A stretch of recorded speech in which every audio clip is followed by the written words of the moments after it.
Shalom, silakan duduk kembali. Bapak Ibu Saudara sekalian, hari ini adalah hari kebangkitan Tuhan Yesus Kristus. Kita telah merayakannya. Oleh sebab itu mari kita persiapkan hati pikiran kita untuk mendengar firman Tuhan.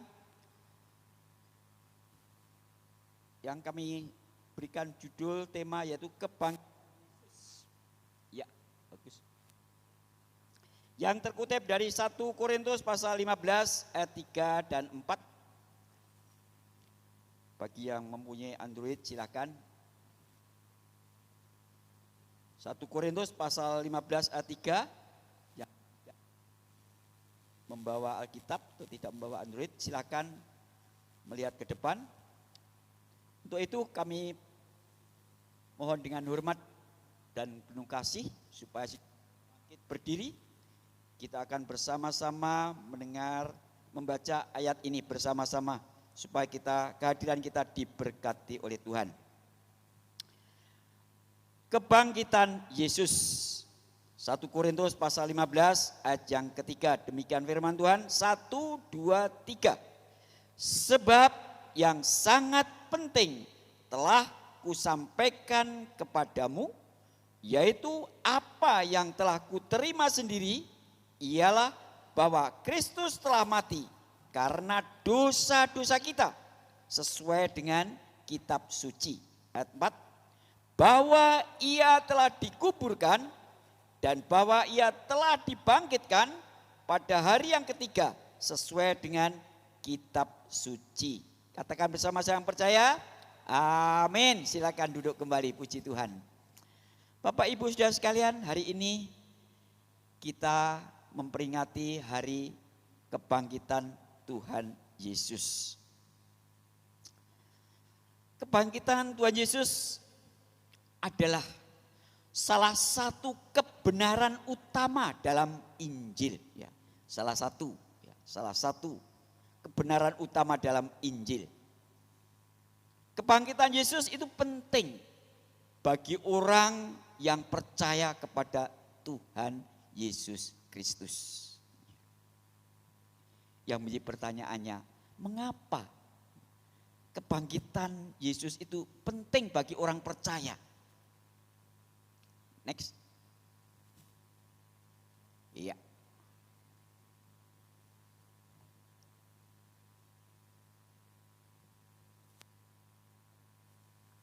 Kok tidak terus lagi? Next lagi. Iya. Kebangkitan Yesus itu penting bagi orang percaya. Karena kebangkitan Yesus itu membuktikan bahwa Yesus adalah anak Allah. Ini yang terpenting saudara. Seringkali kita dikacaukan dengan berita-berita dari luar. Tapi mari melalui kebangkitan Yesus ini kita sadar bahwa kebangkitan Yesus membuktikan bahwa Yesus adalah anak Allah. Next, Roma 1 ayat 4.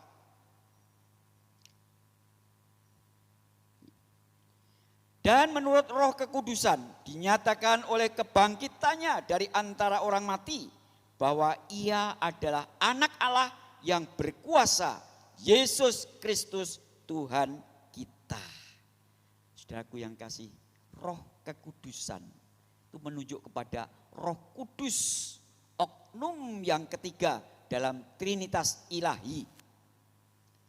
Kekudusannya memisahkan Yesus dengan jelas-jelas dari roh manusia, dari dosa dan dari dunia ini. Mengungkapkan ciri khas dan karyanya. Yang kedua, mengapa kebangkitan Yesus itu penting orang percaya? Next. Yang kedua, karena ada harapan kehidupan ini.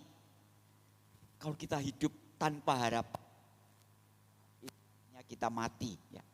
Orang yang tidak punya harapan adalah orang yang sudah mati, tidak punya harapan lagi. Sebagaimana saudara kita yang baru saja kita hantar dengan doa. Lepasan, sudah tidak ada harapan lagi. masih ada harap. Roma 6 ayat 4. Dengan demikian kita telah dikuburkan bersama-sama dengan Dia oleh baptisan dalam kematian, supaya sama seperti Kristus telah dibangkitkan dari antara orang mati oleh kemuliaan Bapa, demikian juga kita akan hidup dalam hidup yang baru. Inilah harapan kita, akan memiliki hidup yang baru. Bersama-sama dengan Dia oleh baptisan. Bagi orang Kristen, baptisan itu melambangkan kematian dan kebangkitan orang percaya bersama dengan Kristus. Baptisan itu berarti menyamakan diri dengan Kristus dalam kematian dan penguburannya. Kita diselamkan, ya. Berarti kita segala dosa-dosa dimatikan dan kita kuburkan, supaya kita dapat hidup dalam penyatuan dengan hidup kebangkitan Kristus. Pada waktu kita muncul dari air, maka kita mengalami kebangkitan. Seringkali dikatakan kalau sudah dibaptis maka ada yang memberi selamat, selamat hidup baru, selamat hidup baru. Kita mengalami hidup yang baru. Sebagaimana Kristus telah bangkit dari antara orang mati, demikian pula kita yang memiliki iman yang menyelamatkan. Iman yang menyelamatkan, ya, iman di dalam Yesus, akan hidup dalam hidup yang baru. Lewat perayaan kebangkitan Yesus ini, maka kita akan mengalami hidup yang baru. Ada harapan di dalam kita merayakan kebangkitan Yesus. Yesus bangkit, mengalami kemenangan atas maut. Dan pula kita juga kita akan mengalami kemenangan atas kuasa dunia yang seringkali mencobai kita, seringkali menggoda kita, seringkali menjatuhkan kita.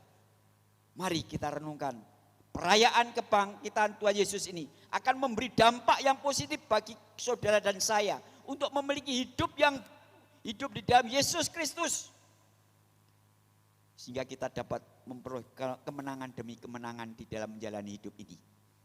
Kalau orang Kristen mengalami kekalahan, konyol saudara. Kita sudah dibekali oleh firman Tuhan, oleh iman kepada Tuhan Yesus, dibekali dengan kuasa.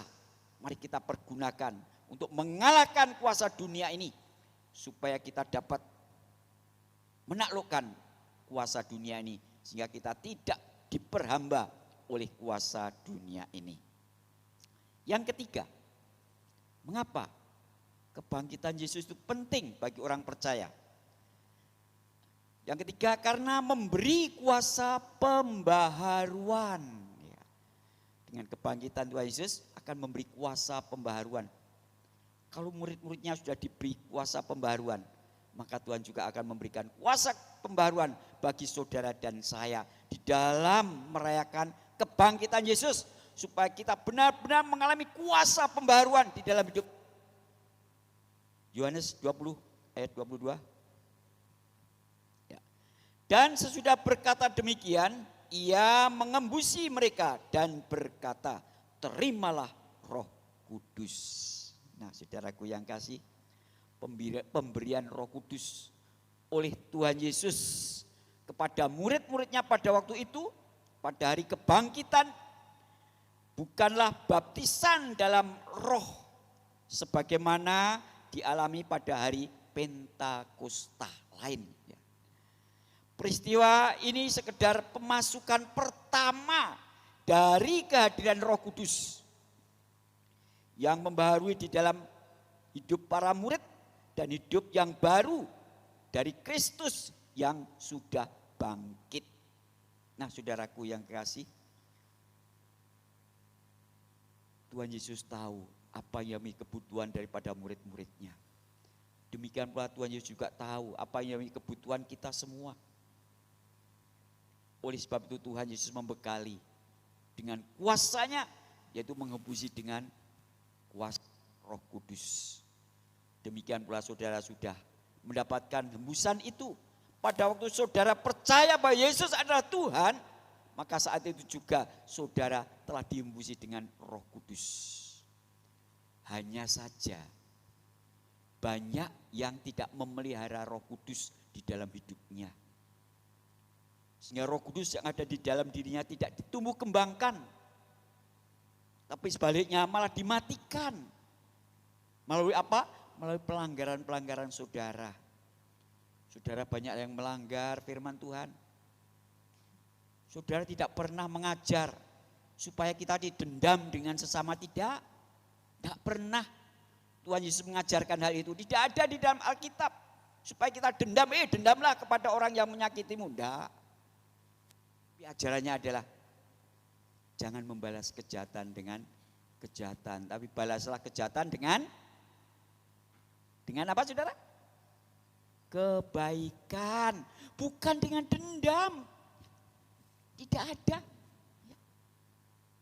Tuhan Yesus juga tidak pernah mengajarkan, orang yang bersalah jangan ampuni. Tidak saudara. Petrus tanya kepada Tuhan Yesus, Tuhan, sampai berapa kali aku harus mengampuni saudaraku yang bersalah? Apakah 1 kali? 2 kali? Apa kata Tuhan Yesus? Tidak Petrus. Sampai 70 kali, 7 kali dalam 1 hari. Berapa menit dalam 1 hari? Kita harus mengampuni selama 490 kali. Di setiap detik kita harus mengampuni saudara kita. Jadi tidak ada ajaran Tuhan Yesus untuk tidak mau mengampuni. Tidak ada saudara. Tidak ada ajaran Tuhan Yesus yang tidak mau memaafkan. Tidak ada saudara. Tidak ada. Yang adalah ampunilah saudaramu. Supaya kamu diampuni. Kalau kita tidak mengampuni kesalahan saudara kita, apa kata firman Tuhan? Tuhan tidak akan mengampuni kesalahan kita. Kalau Tuhan tidak mengampuni kesalahan kita, apa jadi saudara? Apa kalau Tuhan tidak mau mengampuni kesalahan kita? Masuk neraka. Oleh sebab itu mari saudara yang kasih, saya menghimbau kepada sidang jemaat yang kami layani, supaya saudara pribadi lepas pribadi. Jangan sampai ada yang berseteru. Jangan ada sampai yang berselisih. Tapi cepat mengambil tindakan rekonsiliasi. Cepat berdamai dengan saudaramu. Kalau marah, jangan sampai matahari terbenam. Cepat untuk berdamai dengan saudara. Itulah perintah Tuhan Yesus. Ya, saya amati pengajarnya luar biasa. Mempersatukan, bukan memecah belah, bukan memporak-porandakan. Tapi pengajarannya mempersatukan. Tuhan Yesus berdoa. Di dalam Yohanes pasal 17. Tuhan Yesus berdoa pertama untuk murid-muridnya. Supaya murid-muridnya bersatu. Yang kedua, berdoa untuk umat-umatnya. Supaya umatnya itu bersatu. Sama seperti Yesus bersatu, kita juga akan bersatu. Itulah ajaran Tuhan Yesus. Yang sungguh luar biasa indahnya.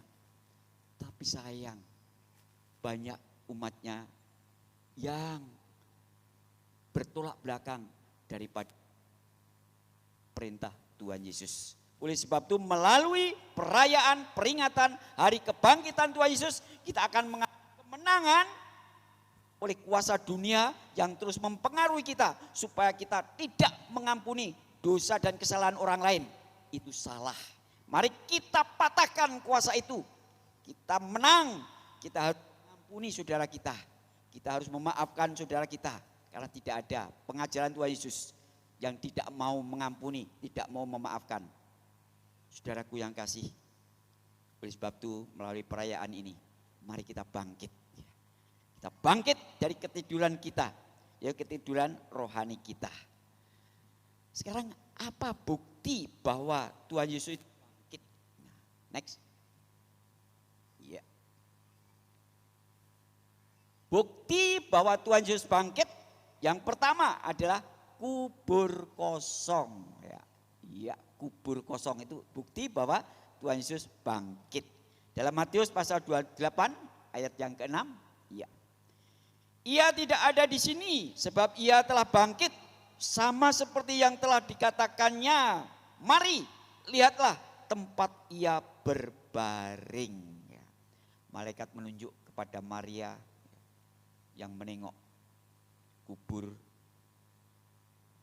Batu telah tergolek dan dia melihat tidak ada apa-apanya di dalamnya. Maka malaikat itu memberitahu bahwa Yesus yang dicari sudah bangkit. Lihat tempat ia berbaring sudah tidak ada lagi. Artinya apa? Kubur kosong. Bukti yang kedua, next. Bukti yang kedua tentang kebangkitan Yesus adalah penampakan diri Yesus. Ya, penampakan Yesus. 1 Korintus pasal 15 ayat yang ke-6. Next, ya. Sesudah itu ia menampakkan diri kepada lebih dari 500 saudara sekaligus. Kebanyakan dari mereka masih hidup sampai sekarang. Tetapi beberapa di antaranya telah meninggal. Ayat 7. Selanjutnya ia menampakkan diri kepada Yakobus, kemudian kepada semua rasul. Saudaraku yang kasih, berbahagialah orang yang mendapatkan penampakan diri Yesus. Seperti Maria Magdalena, dia adalah seorang pelacur besar. Tetapi oleh zaman Roh Kudus, dia bertobat dan dia setia mengiring Yesus. Pada waktu Yesus disalibkan, dia terus ada di situ. Bahkan pada hari yang ketiga, Minggu pagi, mengambil inisiatif untuk menjenguk kubur Yesus. Sudah menyiapkan bunga-bunga rempah-rempah. Menunjukkan kasihnya kepada Tuhan Yesus. Sebab itu Tuhan Yesus menampakkan diri kepada Maria Magdalena. Dia telah mengasihi Tuhan Yesus dengan mempersiapkan diri untuk menjenguk kubur Tuhan Yesus. Tuhan tahu semuanya itu. Demikian pula apabila saudara mengasihi Tuhan Yesus, apabila saya mengasihi Tuhan Yesus lebih dari segalanya, Tuhan juga akan menampakkan diri kepada saudara dan saya. Dan berbahagialah apabila kita mendapatkan penampakan diri dari Tuhan. Yang ketiga, apa bukti kebangkitan Tuhan Yesus? Yaitu kenaikan Yesus ke surga. Buktinya kalau Tuhan Yesus bangkit, yaitu Yesus naik ke surga. Lukas pasal 24 ayat yang ke-50. Ya. Lalu Yesus membawa mereka keluar kota sampai dekat Betania. Di situ ia mengangkat tangannya dan memberkati mereka. Ayat 51. Dan ketika ia sedang memberkati mereka, ia berpisah dari mereka dan terangkat ke surga. Saudaraku yang kasih, berbahagialah saudara dan saya memiliki Tuhan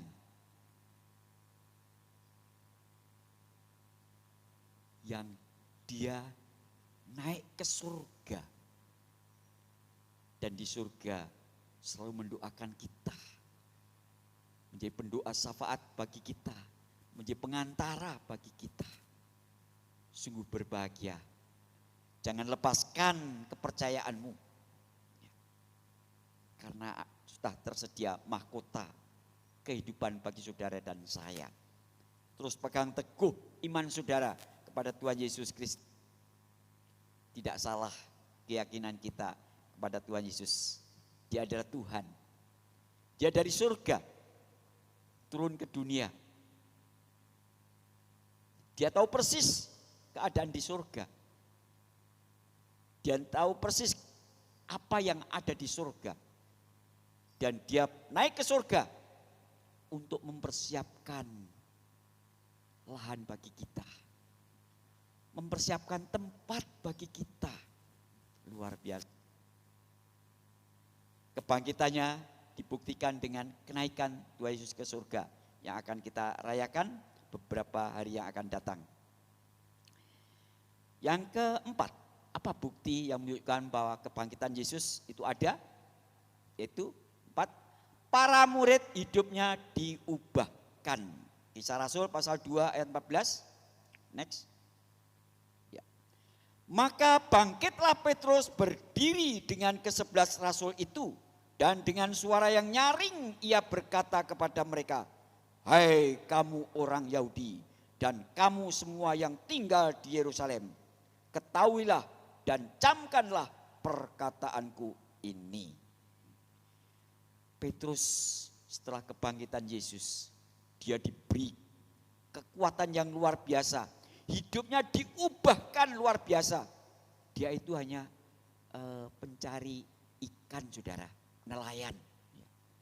Banyak di sini yang memancing ikan, mencari ikan. Dia tidak terpelajar. Pada waktu itu pendidikan masih begitu rendahnya. Tetapi dipakai Tuhan dengan luar biasa, diubahkan oleh Tuhan. Mengapa? Karena kebangkitan Kristus. Sehingga para muridnya diubahkan. Ayat 15, next. Ya. Orang ini tidak mabuk seperti yang kamu sangka, karena hari baru pukul 9. Petrus mempunyai keberanian, saudara, untuk menghadapi orang-orang Yahudi. Saudara yang kasih, untuk berdiri di mimbar ini tidak sembarang orang bisa dan mampu, saudara. Betul. Ada orang yang bersaksi, Pak, saya itu kalau pidato, Pak, di depan orang banyak, Pak, saya enggak gentar, Pak, biasa. Tapi Pak, kalau saya suruh di mimbar, Pak, enggak bisa apa-apa, Pak. Kaki saya itu keder, Pak.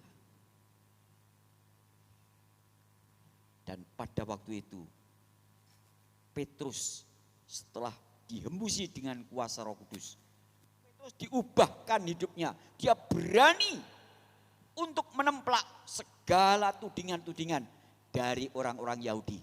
Dia mengatakan, orang ini tidak mabuk seperti yang kamu sangka karena hari baru pukul 9. Ayat 16. Tetapi itulah yang difirmankan Allah dengan perantaraan Nabi Yoel. Orang yang menilai kalau kita dipenuhi dengan Roh Kudus, diurapi dengan Roh Kudus, bisa berkata-kata dengan baik. Maka banyak orang yang heran dan juga banyak orang yang menertawakan seperti orang mabuk. Petrus tahu orang-orang ini tidak mabuk seperti yang kamu sangka karena hari baru pukul 9. Tetapi itulah yang difirmankan Allah dengan perantaraan Nabi Yoel.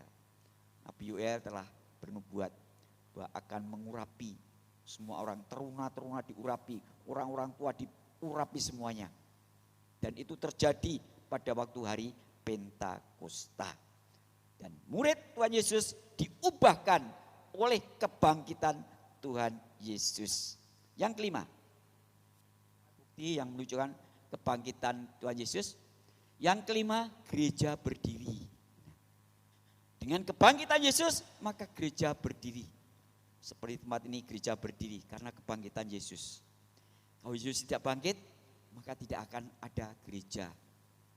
Dalam 1 Petrus pasal 2 ayat 5, dan biarlah kamu juga dipergunakan sebagai batu hidup untuk pembangunan suatu rumah rohani, bagi suatu imamat kudus, untuk mempersembahkan persembahan rohani yang karena Yesus Kristus berkenan kepada Allah. Dengan kebangkitan Yesus, maka banyak gereja-gereja berdiri. Dengan kebangkitan Yesus, maka murid-muridnya diubahkan, berani untuk memberitakan Injil. Sehingga banyak dibangun gereja-gereja, banyak perintisan-perintisan baru untuk membuka ladang-ladang baru, untuk membentuk persekutuan jemaat yang baru, gereja-gereja yang baru. Terjadi setelah Yesus bangkit. Jadi kebangkitannya akan membawa dampak yang luar biasa bagi setiap kita. Sehingga gereja boleh berdiri karena kebangkitan Yesus. Next, yang keenam. Ibadah jadi hari Minggu. Kita mengadakan ibadah pada hari Minggu. Dulu sebelum itu ibadahnya pada hari Sabtu, hari Sabat. Karena agama Yahudi itu melakukan ibadahnya pada hari Sabtu. Dan kita sekarang ini mengadakan ibadah pada hari Minggu. Mengapa? Karena pada hari Minggu adalah hari kebangkitan Tuhan Yesus, hari kemenangan kita. Oleh sebab itu kalau kita bisa datang pada hari Minggu, merupakan kemenangan saudara. Ada kesaksian saudara dari jemaat, Pak saya itu sudah siap loh Pak dari rumah, sudah pakai pakaian necis, sudah pakai sepatu, sudah mau pergi ke gereja Pak. Tetapi ada tamu Pak, mau menawari berkat, jadi saya urungkan. Kalah Pak, masih terpengaruh dengan kuasa dunia. Nah saudaraku yang kasih, mari kita kalahkan kuasa dunia. Berbagai macam cara untuk mempengaruhi saudara, supaya saudara tidak beribadah pada hari Minggu. Banyak cara iblis untuk menggoda saudara. Macam saudara. Yang ini, yang itu, dan sebagainya. Saudara kalah.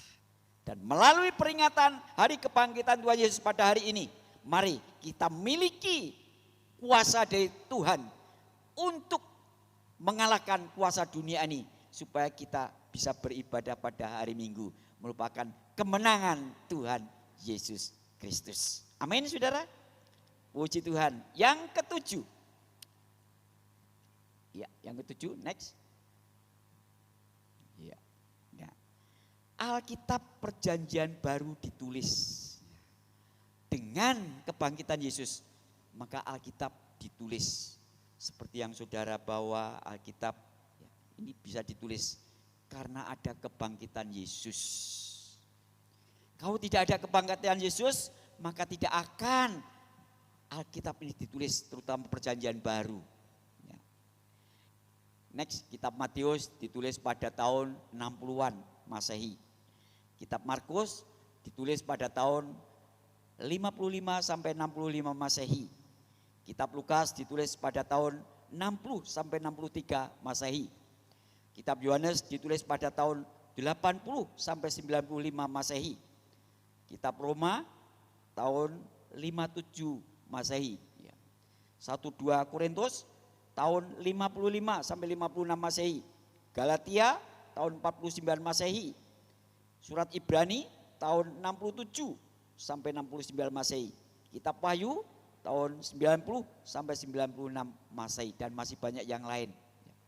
Saudara sekalian yang kekasih, kitab Perjanjian Baru ditulis setelah kebangkitan Yesus. Para muridnya mempunyai inisiatif untuk mencatat apa yang dikatakan oleh Tuhan Yesus pada waktu masih hidup. Dicatat oleh Matius, Markus, Lukas, dan Yohanes. Lalu Rasul Paulus mengembangkannya lagi dengan banyak surat untuk meyakinkan orang percaya untuk terus berpegang teguh pada keyakinannya, untuk tidak melepaskan keyakinannya. Yang ke-8, next. Mujizat terjadi dalam nama Yesus. Kebangkitan Yesus memberikan dampak bagi para muridnya untuk mengadakan mujizat. Mujizat terjadi dalam nama Yesus. Kisah Rasul pasal 3 ayat yang ke-6. Tetapi Petrus berkata, emas dan perak tidak ada padaku, tetapi apa yang kupunyai kuberikan kepadamu. Demi nama Yesus Kristus, orang Nazaret itu, berjalanlah. Pada waktu itu Petrus dan Yohanes mau pergi ke bait Allah. Dan pada waktu itu di bait Allah itu, sepanjang jalan menuju ke bait Allah, di situ banyak orang-orang meminta-minta. Di antaranya ada orang yang sakit lumpuh, meminta-minta karena lumpuh tidak bisa bekerja. Kerjaannya hanya bisa meminta-minta, ya seperti yang ada di pasar-pasar tuh, orang yang lumpuh ya, meminta-minta ya. Tuhan minta belas kasih Tuhan, ya, demikian pula. Lalu orang ini meminta kepada Petrus, melihat ya, menteleng gitu. Wah, dikira mau mengasihi sesuatu. Lalu Petrus berkata, emas dan perak aku tidak punya, tetapi apa yang aku punyai, kuberikan kepadamu. Apa yang dimiliki? Yaitu demi nama Yesus Kristus, orang Nazaret itu, berjalanlah. Ayat yang ke-7, lalu ia memegang tangan kanan orang itu dan membantu dia berdiri. Seketika itu juga kuatlah kaki dan mata kaki orang itu. Dia ulurkan, demi nama Yesus, berjalanlah. Maka diangkatnya tangannya supaya dia bisa kuat berdiri. Awalnya ragu-ragu. Kalau ragu-ragu tidak akan terjadi mujizat. Kita harus juga percaya dengan sungguh supaya bisa terjadi kenyataan. Dan ini juga sudah saya alami, saudara. Sebagai hamba Tuhan, saya mendoakan jemaat yang lumpuh. Ya. Saya datangi, saya berdoa, saya katakan sesuai firman Tuhan, emas dan perak aku tidak punya, tapi apa yang aku miliki aku berikan kepadamu. Demi nama Tuhan Yesus Kristus, berjalanlah. Saya pegang tangannya, saudara. Berjalan, bangkit, berjalan, bangkit. Awalnya bisa, bangkit. Ayo suaminya membimbing. Ayo jalan, jalan. Pertama bisa, saudara, 1-2 langkah. Setelah itu karena dia ragu-ragu, dia kembali jatuh lagi, saudara. Tidak mampu lagi. Diperlukan iman yang kuat, keyakinan yang kokoh untuk bisa disembuhkan dari segala penderitaan tentang kelumpuhan. Itu yang terjadi, saudara. Mujizat terjadi dalam nama Yesus. Saudaraku yang kekasih, itu semua membuktikan bahwa kebangkitan Yesus memberikan dampak yang positif bagi orang percaya, bagi para muridnya, termasuk bagi saudara dan bagi saya. Sekarang tanda orang yang mengalami kuasa kebangkitan. Nah, bagaimana tandanya orang yang mengalami kuasa kebangkitan? Next. 1, tandanya adalah memberitakan Injil. Orang yang mengalami kebangkitan, kuasa kebangkitan, dia akan selalu berusaha untuk memberitakan Injil. Dimanapun saja dia berada, berusaha untuk memberitakan Injil. Inilah tandanya orang yang sudah mengalami kebangkitan Kristus dalam hidupnya. Selalu ingin memberitakan Injil dimanapun berada kepada orang-orang di sekelilingnya. Sudahkah hal ini saudara laksanakan? Apabila belum, berarti saudara belum mengalami kebangkitan Kristus. Di dalam Lukas pasal 24 ayat 47, dan lagi dalam namanya berita tentang pertobatan dan pengampunan dosa harus disampaikan kepada segala bangsa mulai dari Yerusalem. Ayat 48, kamu adalah saksi dari semuanya ini. Ini murid-muridnya, saudara. Murid-muridnya ditantang untuk memberitakan Injil tentang pengampunan dosa, harus disampaikan kepada segala bangsa. Bahwa Tuhan itu berkuasa untuk mengampuni dosa. Dan kalau kita bisa berdoa kepada Tuhan dengan langsung untuk meminta pengampunannya, untuk apa kita melalui pengantara? Tidak usah dengan pengantara, langsung aja kepada Tuhan. Langsung, Tuhan, aku minta ampun Tuhan atas kesalahan dan dosa saya. Dan Tuhan itu setia dan adil. Dia akan mengampuni orang yang mengaku bahwa berdosa. Saudaraku yang kekasih, yang pertama. Tanda yang kedua, next, menyembah Yesus. Ya, saya sangat respect saudara. Hari ini ibadah begitu luar biasa. Ya. Saya mendengarkan, saya mengikutinya. WL pemimpin pujian. Ada kelainan saudara. Dia memuji menyembah Tuhan dengan luar biasa. Mari kita belajar untuk menyembah Tuhan. Bagi yang lain saya ajarkan, kau tidak bisa, cukup haleluya, haleluya. Haleluya, haleluya. Kita belajar terus, belajar terus, belajar terus. Kalau ada kata-kata penyembahan yang baik, kita serap. Tapi kalau kata-kata yang tidak baik, ya tidak usah. Ya. Apa yang penyembahan yang baik, kita lakukan. Dan apabila kita mengalami kuasa kebangkitan, maka kita senang menyembah Tuhan. Amin. Ya. Lukas 4 ayat 52. Ya. Mereka sujud menyembah kepadanya, lalu mereka pulang ke Yerusalem dengan sangat sukacita.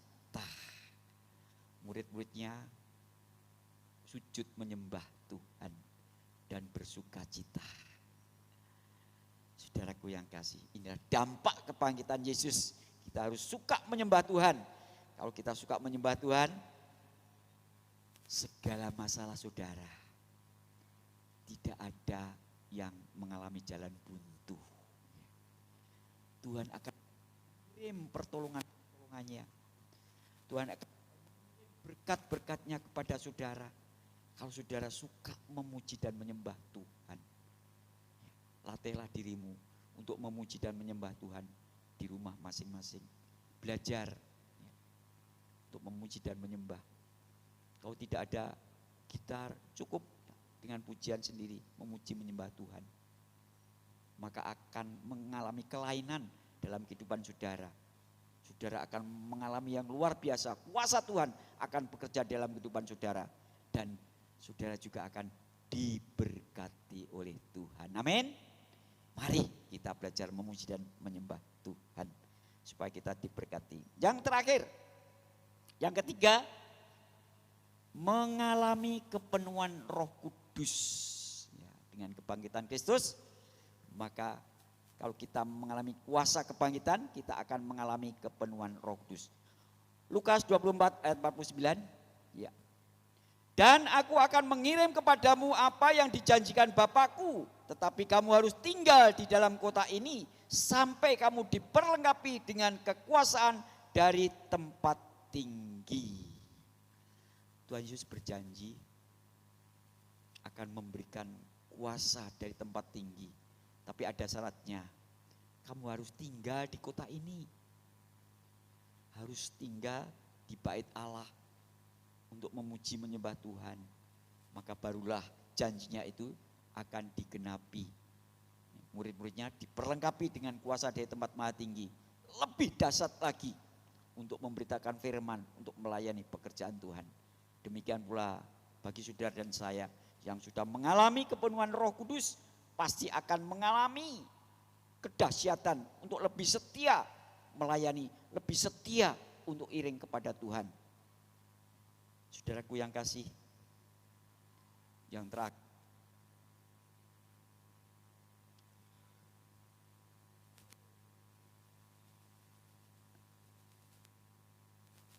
iya, sudahkah saudara mengalami kuasa kebangkitan Yesus? Introspeksi diri sendiri. Sudahkah mengalami kuasa kebangkitan Yesus? Di dalam merayakan hari kebangkitan Tuhan Yesus, hari kemenangan, mari kita benar-benar renungkan, miliki kuasa kebangkitannya, supaya kita mengalami kuasa kebangkitan Yesus. Yang kedua, Tuhan Yesus sudah bangkit bagi kita. Tuhan Yesus sudah bangkit, kita peringati hari kebangkitannya. Lalu apa yang harus kita lakukan? Oleh sebab itu kita pun harus bangkit dari ketiduran rohani kita. rohani kita tidur saudara. Seringkali kita tidur rohani kita. Mari melakukan bangkitan Tuhan Yesus ini. Dibangkitkan, kita harus bangkit dari ketiduran rohani kita. Supaya kita memiliki semangat yang baru untuk melayani Tuhan. Untuk terus beribadah kepada Tuhan. Supaya berkat Tuhan selalu mengalir dalam kehidupan kita. Amin. Amin.